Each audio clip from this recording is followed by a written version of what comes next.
Forget for a moment the bullet that was on its way to assassinate Trump and focus on these armed men who seemingly appeared out of nowhere within seconds. Trump was surrounded by a huge number of them, and shortly afterward, the attacker was a lifeless body, shot by one of the snipers. We will discuss the US Secret Service extensively today, but first, let's talk about the bullet that was on its way to hit Trump. It was by the will of God that the bullet deviated by a few millimeters and lodged in his ear instead of his head. Trump survived, and the situation changed from what was planned, a possible assassination to remove him from the US presidency forever, to a near certainty that he would become the next president after previously being the past president and now considered a potential future president. His popularity surged, and his chances of reaching the White House increased dramatically. Regardless of conspiracy theories about Trump or the deep state plotting a failed assassination to boost Trump's chances against the aging president Joe Biden, the fact remains that the events before the bullet failed to kill Trump were different from those after it in terms of US politics, national security arrangements, and the US Secret Service, which has returned to the spotlight not only as the protector of American presidents, their families, and top politicians, but also due to ongoing criticism. Much of the discussion and reports today center around the failure of Kimberly Cheatle, the head of the Secret Service, who has faced ridicule for her previous role as the security director at PepsiCo. Cheatle took over as the 7th director of the Secret Service in September 2022, succeeding James M. Murray. She became the target of mockery after her team failed to protect Trump. Elon Musk even commented on this by saying she used to guard bags of Cheetos.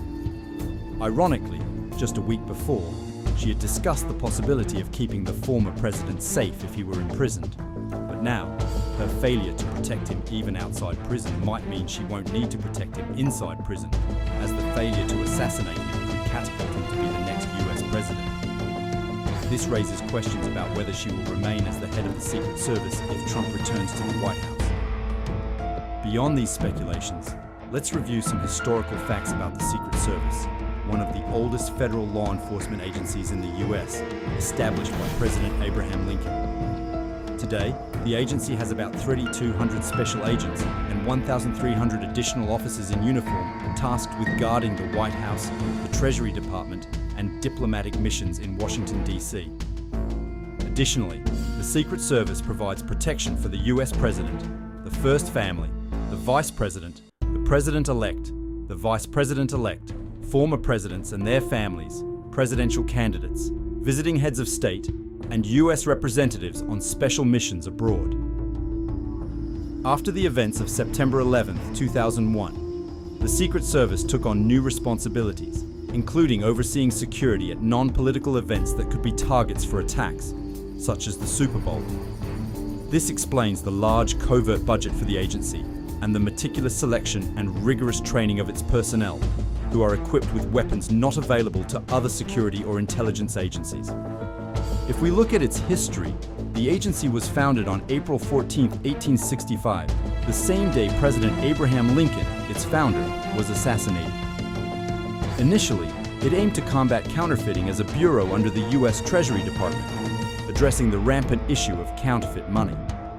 Within 2 years, its role expanded to include investigations into mail theft, smuggling, and fraud.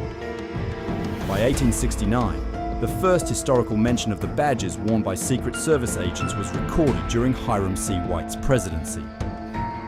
The full protective role of the Secret Service did not begin until 1901, after the assassination of President William McKinley. A year later, the Secret Service established a team working around the clock at the White House to protect President Roosevelt. One of the agency's significant losses occurred on November 1, 1950, when Secret Service officer Leslie Koffelt was shot while protecting President Harry Truman at Blair House in Washington. Since then, the agency has faced several lapses and errors, including during the assassination of President John F. Kennedy in November 1963, where some agents were delayed and violated protocols by drinking alcohol. The Secret Service also failed on March 30, 1981, when President Ronald Reagan was shot by John Hinckley Jr. Despite the transfer of the Secret Service from the Treasury Department to the Department of Homeland Security in 2003, allegations of misconduct and security breaches have persisted. Reports have highlighted several issues, including sexual assaults within the agency, neglect during duty, and the appointment of dozens to sensitive positions without proper security clearances. This led Congress to issue a report titled, "The Secret Service of the United States, an Agency in Crisis," which addressed incidents such as the White House shooting in 2011, misconduct in Colombia, and the theft of a laptop with sensitive information. The Secret Service has also faced criticism for failing to prevent intruders from scaling the White House fence and entering the Capitol during the January 6, 2021, insurrection by Trump supporters. Today, the new failure is marked by Trump's own ear, though he will not be too upset since, in the end, he is still alive and potentially on his way to ruling America again.